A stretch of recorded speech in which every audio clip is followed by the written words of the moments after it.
Hurriedly, he ran out the laboratory door. He didn't even lock it, just slammed it shut.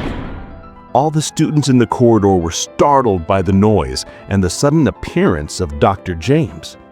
They quickly pressed themselves against the wall, making space for him. The students could hear James whispering Diogo's name over and over. When he reached the director's office, everyone was seated, and one of the professors was clearing some containers from the food table. Where is Diego? He probably went to the bathroom. Here, my friend, I saved some of the snacks for you. Izaki only heard the door slam. His hand was still extended, holding a container with some coxinhas wrapped in a napkin. James ran to the bathrooms. There, he found Diogo washing his hands. I need you urgently in my laboratory.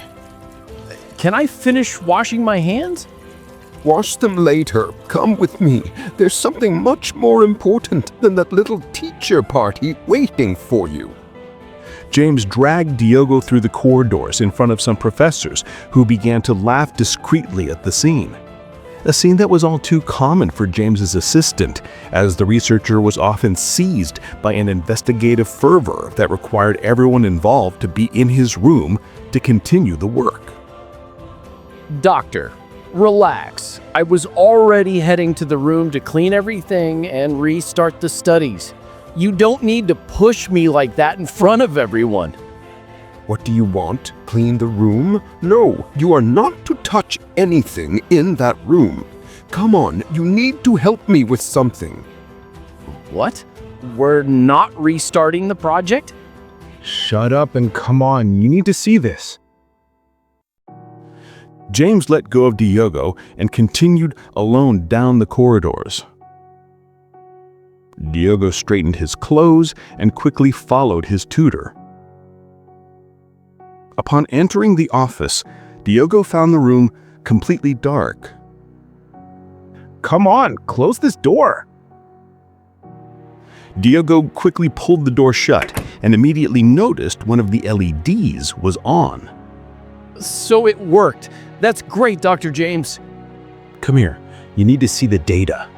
You're the one who dosed this fluid so the rat brain would survive. Me? I can't believe the result came from my hands. Finally, I'm gonna finish my doctorate. You're worried about being a doctor? Diogo, what we have here is much bigger than that.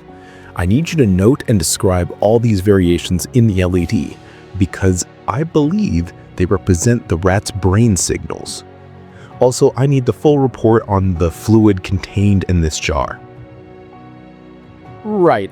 First, I'll make my notes and research the work done by Nicholas to interpret this collected data. You'll take too long with that research. The work done since the 80s is quite extensive. Before that, take a sample from this jar and put it on my desk. I'll clean this whole place to start a more detailed study with samples of the fluid. Diogo hurriedly ran to the cabinets, grabbed a syringe, and inserted the needle through the lid, collecting a sample of the aqueous solution. He carried the sample very carefully and placed it on James's desk.